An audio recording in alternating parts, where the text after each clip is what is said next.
कहानी शुरू होती है अमेज़न के घने जंगलों से। रात का वक्त है। एक नाव नदी के किनारे रुकी हुई है। उस नाव पर एक आदमी है जो जानवरों को पकड़कर बेचता है, लेकिन आज रात वो खुद शिकार बन चुका है। वो बेतार यंत्र पर मदद मांगने की कोशिश करता है, लेकिन वो काम नहीं करता। वो नाव के अंदर खुद को बंद कर लेता है, लकड़ी के तख्ते ठोकता है दरवाजे पर, लेकिन जो चीज बाहर है उसके लिए ये दरवाजा कुछ भी नहीं। फर्श के नीचे से आवाजें आने लगती है, धीरे धीरे, फिर जोर से। तख्ते टूटने लगते हैं। वो किसी तरह दरवाजा तोड़कर बाहर निकलता है और नाव के सबसे ऊंचे हिस्से पर चढ़ जाता है। नीचे देखता है और जो दिखता है उसे देखकर उसके हाथ खुद ब खुद बंदूक की तरफ उठ जाते हैं और फिर एक आखिरी गोली खुद को। दूसरी तरफ उसी अमेज़न नदी पर एक और नाव चल रही है, लेकिन इस नाव पर डर नहीं है, उत्साह है। 7 लोगों की एक टीम है जो यहाँ एक वृत्त चित्र बनाने आई है। इनमें है टेरी जो इस पूरे काम की निर्देशक है, शांत दिमाग और मजबूत इरादे वाली। उसके साथ है डैनी, उसका सबसे पुराना दोस्त जो कैमरा चलाता है। फिर है प्रोफेसर स्टीवन, एक वैज्ञानिक जो इन जंगलों में रहने वाली एक रहस्यमयी जनजाति को खोजना चाहता है। इस जनजाति का नाम है श्री श्यामा। ये लोग सदियों से बाहरी दुनिया से बिल्कुल अलग जंगलों के अंदर रहते आए हैं। कोई नहीं जानता इनके बारे में, कोई नहीं जानता इनकी भाषा और रीति रिवाज, और इसीलिए टेरी और उसकी टीम यहाँ आई है। साथ में है गैरी और डेनिस, एक जोड़ा जो ध्वनि विभाग संभालते हैं। वेस्टरिज, एक मशहूर दूरदर्शन प्रस्तुतकर्ता, और है मातेओ, नाव का माझी। सब कुछ ठीक चल रहा था। जंगल खूबसूरत था, नदी शांत थी। तभी बारिश शुरू हो गई, बहुत तेज, और उसी तूफान में उन्हें दिखा एक आदमी किनारे पर खड़ा, हाथ हिला रहा था, चिल्ला रहा था। उसकी नाव झाड़ियों में फंस गई थी। टेरी ने उसे अपनी नाव पर बुला लिया। उस आदमी का नाम था पॉल। उस वक्त किसी को नहीं पता था कि इस एक फैसले की वजह से इस नाव पर जो लोग हैं उनमें से कुछ कभी वापस नहीं जाएंगे। पॉल नाव पर आ गया था। टेरी ने उसे बताया कि वो लोग जंगल के अंदर जा रहे हैं, श्री श्यामा जनजाति को ढूंढने। पॉल ने मुस्कुराते हुए कहा कि वो पहले गिरजाघर में पादरी था, लेकिन अब इन जंगलों में जानवर पकड़कर चिड़ियाघरों को बेचता है। और फिर उसने एक ऐसी बात कही जिसने सबका ध्यान खींच लिया। उसने कहा कि मैं श्री श्यामा जनजाति से मिल चुका हूँ। उन्हें ढूंढना इतना आसान नहीं है, लेकिन मैं तुम्हारी मदद कर सकता हूँ। आगे बढ़ते हुए रास्ते में उन्हें एनाकोंडा की एक बड़ी मूर्ति दिखी जो एक इंसान को निगल रही थी। पॉल ने बताया कि श्री श्यामा जनजाति एनाकोंडा को अपना देवता मानती है। उनका विश्वास है कि एनाकोंडा उनकी रक्षा करता है और उन तक पहुंचने के लिए एक ऐसी झील पार करनी पड़ती है जो पूरी तरह सांपों से भरी हुई है। ये सुनकर सबके रोंगटे खड़े हो गए, लेकिन किसी ने ज्यादा ध्यान नहीं दिया। यही उनकी सबसे बड़ी गलती थी। पॉल ने टीम को एक रास्ता सुझाया, लेकिन प्रोफेसर स्टीवन ने उसकी बात नहीं मानी। उन्होंने कहा कि जनजाति ऊंचे इलाकों की तरफ गई होगी, इसलिए हमें उसी तरफ जाना चाहिए। इस बात पर पॉल को बहुत गुस्सा आया और उसने कहा कि ठीक है, मुझे अगले पड़ाव पर उतार दो। लेकिन रात को एक ऐसी घटना हुई जिसने सब कुछ बदल दिया। रात को जब नाव एक जगह रुकी थी तो गैरी और डेनिस जंगल की आवाजें रिकॉर्ड करने के लिए बाहर निकल गए। जंगल में अंधेरा था, बस उनके रिकॉर्डर की हल्की रोशनी थी। तभी उन्हें लगा कि कुछ उनकी तरफ आ रहा है। वो दोनों भागने लगे और कुछ ही दूर पर उनके सामने पॉल खड़ा था, जिसने अचानक गोली चला दी। नाव पर सबने गोली की आवाज सुनी और सब डर गए। जब बाहर आए तो देखा कि पॉल के हाथ में एक जंगली सुअर था जिसे उसने गोली मारी थी। गैरी और डेनिस भी उसके साथ सही सलामत थे। पॉल वापस नाव पर आ गया था। जो अगले पड़ाव पर उतरने वाला था वो अब फिर से उनके साथ था और किसी ने कुछ नहीं कहा। अगली सुबह आगे बढ़ते हुए नदी में सूखे पेड़ों की वजह से नाव की रस्सी नीचे कहीं फंस गई। प्रोफेसर स्टीवन ने कहा कि मैं नीचे जाकर रस्सी छुड़ाता हूँ। वो पानी के अंदर गए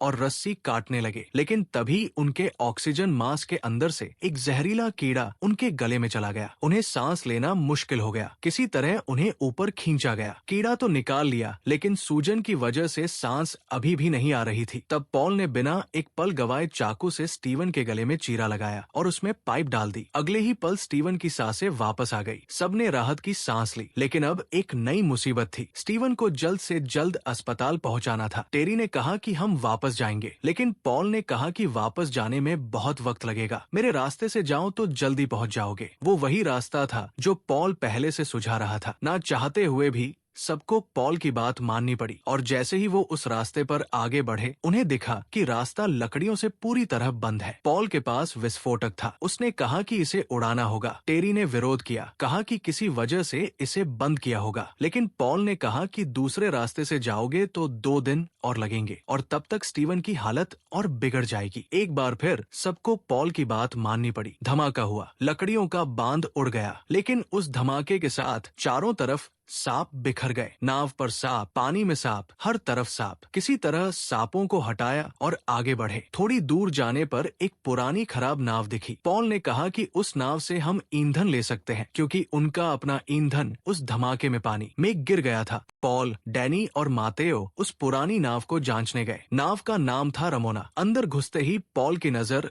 एक अखबार की कटिंग पर पड़ी। उसमें एक तस्वीर थी जिसमें 3 आदमी एक विशाल एनाकोंडा को पकड़े खड़े थे। उन तीनों में एक पॉल खुद था। दूसरा वो आदमी था जो इस कहानी की शुरुआत में नाव पर था और जिसने डर के मारे खुद को गोली मार ली थी। और तीसरा आदमी कोई और नहीं बल्कि उनकी अपनी नाव का माझी मातेओ था। यानी पॉल और मातेओ पहले से एक दूसरे को जानते थे। ये दोनों मिले हुए थे और ये सब जानबूझकर इस टीम को यहाँ लेकर आए थे। पॉल ने उस तस्वीर को जल्दी से अपनी जेब में छुपा लिया। उस नाव पर एक बड़ा संदूक भी था जिसमें बेहद खतरनाक हथियार और सांप पकड़ने के औजार थे। पॉल ने वो संदूक उठाया और डैनी के साथ वापस चल दिया। मातेओ वही पीछे रह गया और तभी अंधेरे पानी में से कुछ निकला, इतना तेज, इतना खामोश कि मातेओ को चीखने का भी मौका नहीं मिला। एनाकोंडा ने उसे अपने विशाल शरीर में जकड़ लिया। हड्डियां टूटने की आवाजें आई और फिर सब कुछ खामोश हो गया। मातेओ की मौत हो गई थी लेकिन किसी को कुछ पता नहीं चला। जब मातेओ वापस नहीं आया तो डैनी उसे ढूंढने गया। उसे सिर्फ मातेओ की टॉर्च मिली, पानी में तैरती हुई। डैनी वापस नाव पर आया और तब पॉल ने सामने रख दी एक 35 फुट लंबी सांप की केंचुली। उसने बताया कि इसी जैसे किसी विशाल एनाकोंडा ने मातेओ को खा लिया होगा। उसने अपने चेहरे पर एक पुराना जख्म दिखाया और कहा कि इसी तरह के सांप ने एक बार मुझ पर भी हमला किया था। ये सांप पहले इंसान को अपने फंदे में जकड़ते हैं, फिर धीरे धीरे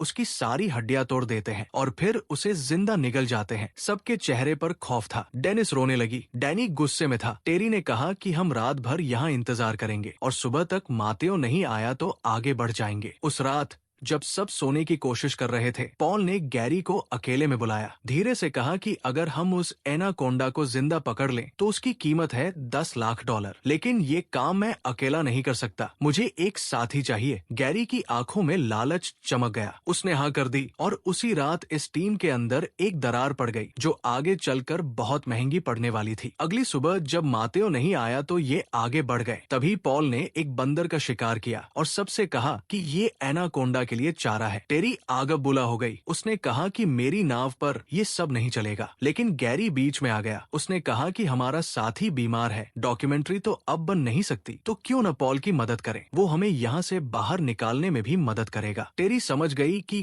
गैरी पॉल के साथ मिल चुका है, लेकिन उसके पास कोई रास्ता नहीं था। जंगल के बीच अनजान नदी पर बिना माझी के, बिना ईंधन के और एक बीमार साथी के साथ। पॉल के अलावा यहाँ से निकलने का रास्ता कोई नहीं जानता था। बंदर को चारा बनाकर पानी में डाल दिया गया। रात को एनाकोंडा उनके कांटे में फंसा, लेकिन वो इतना ताकतवर था कि कुछ ही पलों में उसने खुद को छुड़ा लिया और अब वो गुस्से में था। गुस्साया हुआ एनाकोंडा सीधे नाव पर चढ़ाया। 25 फुट का विशाल शरीर। नाव पर भगदड़ मच गई। डेनिस पानी में गिर गई। गैरी उसे बचाने के लिए कूद गया। डेनिस तो वापस नाव पर आ गई, लेकिन जब गैरी ऊपर आने वाला था तभी एनाकोंडा ने उसे अपने फंदे में जकड़ लिया। टेरी के हाथ में बंदूक थी। वो गोली चलाने वाली थी, लेकिन पॉल ने उसका हाथ रोक लिया। उसने कहा कि मुझे ये जिंदा चाहिए और अगले ही पल एनाकोंडा गैरी को लपेटे हुए पानी में कूद गया। गैरी की मौत हो गई थी पॉल की वजह से और अब पॉल ने अपना असली रूप दिखाया। उसने बंदूक निकाली और सबको गन पॉइंट पर ले लिया। उसने कहा कि अब इस नाव पर वही होगा जो मैं चाहूंगा। अब नाव पर पूरी तरह पॉल का कब्जा था। बंदूक उसके हाथ में थी और बाकी सब बेबस खड़े थे, लेकिन टेरी हार मानने वाली नहीं थी। उसने एक प्लान बनाया। रात को वो अकेले पॉल के पास गई। उसने उससे बातें करनी शुरू की। धीरे धीरे उसे अपनी बातों में उलझाया। पॉल उसकी तरफ खिंचता जा रहा था और जब वो पूरी तरह बातों में आ गया तभी पीछे से डैनी ने उस पर हमला किया। लेकिन पॉल की नजरें तेज थी। लगा कि अब सब खत्म हो जाएगा, लेकिन तभी वेस्ट्रिज ने पीछे से गोल्फ की छड़ी से पॉल के सिर पर जोरदार वार किया। पॉल वही ढेर हो गया। सबने मिलकर उसे रस्सियों से बांध दिया। उस रात पहली बार सबने राहत की सांस ली। लेकिन अगली सुबह एक और सच सामने आया। टेरी को पॉल की जेब में वो अखबार की कटिंग मिली जिसमें पॉल और मातेओ एक साथ एनाकोंडा पकड़े खड़े थे। अब सब कुछ साफ था। पॉल और मातेओ पहले से मिले हुए थे। मातेओ ने जानबूझकर इस टीम को इस खतरनाक रास्ते पर लाया था और पॉल इन सबको एनाकोंडा पकड़ने के लिए इस्तेमाल कर रहा था। टेरी ने गुस्से में पॉल से पूछा तो पॉल ने बेशर्मी से कहा कि अगर तुम सबको जिंदा रहना है तो मेरी जरूरत पड़ेगी। बंधा हुआ पॉल भी उतना ही खतरनाक था। आगे बढ़ते हुए नाव मिट्टी में फंस गई। अब नाव को निकालने के लिए सबको पानी में उतरना था और पेड़ों के साथ रस्सी बांधकर नाव को खींचना था। सब पानी में चले गए। नाव पर सिर्फ डेनिस थी। डेनिस जो गैरी की मौत के बाद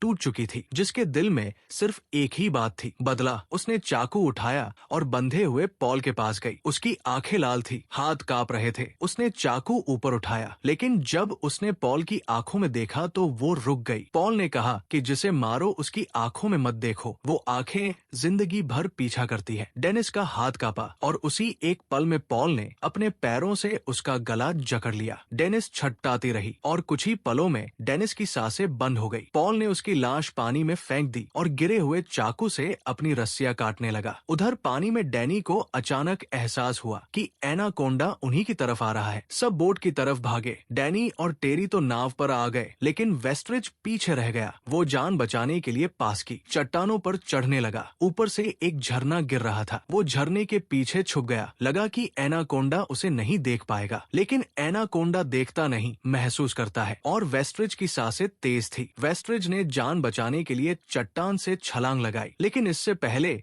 कि वो पानी तक पहुंचता एनाकोंडा ने उसे हवा में ही पकड़ लिया, अपने विशाल शरीर में लपेट लिया और वेस्टरिज की आवाज हमेशा के लिए बंद हो गई। उसी वक्त नाव पर पॉल ने खुद को आजाद कर लिया था और डैनी पर हमला कर दिया। टेरी और डैनी दोनों मिलकर उससे लड़ रहे थे, लेकिन पॉल अकेला ही काफी था। तभी एनाकोंडा जिस पेड़ पर लटका था वो पेड़ नाव के ऊपर आ गिरा। टेरी और डैनी पानी में जा गिरे। टेरी तो तैरकर ऊपर आ गई, लेकिन डैनी अभी भी पानी में था और एनाकोंडा उसकी तरफ बढ़ रहा था। टेरी ने बंदूक उठाई और एनाकोंडा पर कई गोलियां दागी। एनाकोंडा मर गया। टेरी ने डैनी को ऊपर खींचा, लेकिन तभी पीछे से पॉल आया। उसने टेरी को धक्का दिया और बंदूक छीन ली। उसने कहा कि तुमने मेरे 10 लाख डॉलर के सांप को मार दिया, और अब उसने बंदूक डैनी की तरफ तान दी। पॉल की आंखों में कोई रहम नहीं था और उसी पल पीछे से एक आवाज आई, प्रोफेसर स्टीवन। वो किसी तरह उठे थे और उन्होंने पॉल की पीठ में बेहोशी का इंजेक्शन घूम दिया और उसी पल डैनी ने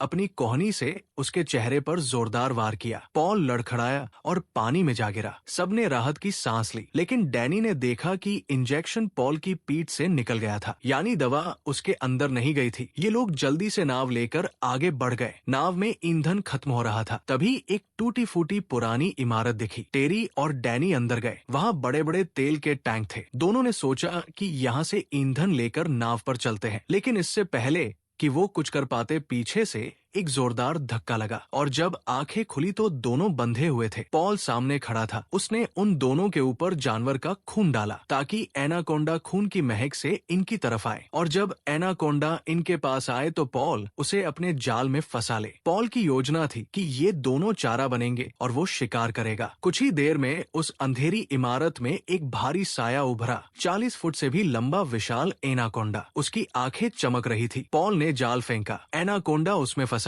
पॉल ने बेहोशी का तीर चलाया, लेकिन एनाकोंडा इतना ताकतवर था कि उसने जाल को तार तार कर दिया और अब उसने पॉल का पीछा करना शुरू कर दिया। उसने पॉल को अपने विशाल शरीर में जकड़ लिया। पॉल की हड्डियां टूटने की आवाजें आईं और फिर एनाकोंडा ने अपना मुंह खोला और पॉल को जिंदा निगलना शुरू कर दिया। लेकिन खतरा अभी खत्म नहीं हुआ था। एनाकोंडा ने पॉल को निगलने के बाद टेरी का पीछा शुरू किया। टेरी एक कमरे में घुसी तो वहाँ एनाकोंडा के बच्चे थे। पूरा कमरा उनसे भरा था। माँ एनाकोंडा अपने बच्चों की रक्षा कर रही थी। उसने टेरी को कोने में दबोच लिया और तभी उसने एक अजीब काम किया। उसने पॉल को वापस उगल दिया, क्योंकि पॉल का शरीर उसके अंदर होने की वजह से वो ठीक से टेरी का पीछा नहीं कर पा रही थी। पॉल का आधा पचा हुआ शरीर जमीन पर आ गिरा। टेरी उसे देखकर दहल गई, लेकिन उसने हिम्मत नहीं हारी। वो भागकर नीचे आई जहाँ डैनी था। डैनी ने कहा कि मैं चिमनी के ऊपर जाता हूँ, तुम नीचे से तेल के टैंकों में आग लगा दो। टेरी ने कहा कि तुम जख्मी हो, ऊपर मैं जाऊंगी, और वो चिमनी पर चढ़ने लगी। एनाकोंडा उसका पीछा करने लगा। तभी डैनी ने एक कुदाल उठाई और एनाकोंडा की पूंछ पर जोर से वार किया। एनाकोंडा वही अटक गया। डैनी ने नीचे के सारे तेल के टैंक गिराए और उनमें आग लगा दी। आग भड़की। तेल के टैंक एक के बाद एक फटने लगे। जब वो चिमनी के एकदम ऊपर पहुंची तो उसने नीचे देखा। नीचे डैनी खड़ा था। उसने चिल्लाया कि कूदो, और तभी एक जबरदस्त धमाका हुआ। चिमनी फट गई। आग की लपटें आसमान तक पहुंच गई और उस आग के बीच से निकला एनाकोंडा का विशाल जलता हुआ शरीर, और अगले ही पल जलता हुआ एनाकोंडा पानी की सतह के नीचे से उसकी तरफ बढ़ा, और उसी पल जलता हुआ एनाकोंडा पानी की सतह पर आया और फिर धीरे धीरे पानी में डूब गया। सब खामोश हो गया। दोनों ने सोचा कि अब सब खत्म हो गया, लेकिन नहीं। एनाकोंडा एक बार फिर पानी से निकला, जला हुआ, घायल, लेकिन अभी भी जिंदा। उसने आखिरी बार हमला किया। डैनी के पास एक कुदाल थी। उसने पूरी ताकत से एनाकोंडा के सिर पर वार किया, और इस बार एनाकोंडा हमेशा के लिए खामोश हो गया। उसका विशाल शरीर पानी में तैरने लगा। टेरी और डैनी एक दूसरे को देखते रहे। दोनों थके हुए थे। उन्होंने नाव पर वापस जाकर ईंधन भरा और नाव को नदी की धारा में छोड़ दिया। अंदर जाकर देखा तो प्रोफेसर स्टीवन की आंखें खुली थी। वो कमजोर थे। नाव आगे बढ़ती रही। जंगल धीरे धीरे पीछे छूटता जा रहा था, और तभी किनारे पर कुछ हिला। पेड़ों के पीछे से कुछ आकृतियां निकली, इंसानी आकृतियां। वो श्री श्यामा जनजाति के लोग थे। वही जनजाति जिसे ढूंढने के लिए ये लोग यहाँ आए थे, जिसके लिए इतना सब कुछ झेला था। पॉल सही कहता था कि एनाकोंडा उनका रखवाला है, और हमने उनकी दुनिया में आकर जो तबाही मचाई वो काफी है। नाव आगे बढ़ गई। किनारे पर खड़े आदिवासियों ने उन्हें जाते हुए देखा, और फिर वो वापस जंगल में समा गए। जैसे थे वैसे ही अपनी दुनिया में, अपने एनाकोंडा के साथ। अमेज़न के उन घने जंगलों में आज भी कुछ ऐसा है जो इंसान की समझ से परे है, और शायद कुछ रहस्य ही रहने चाहिए।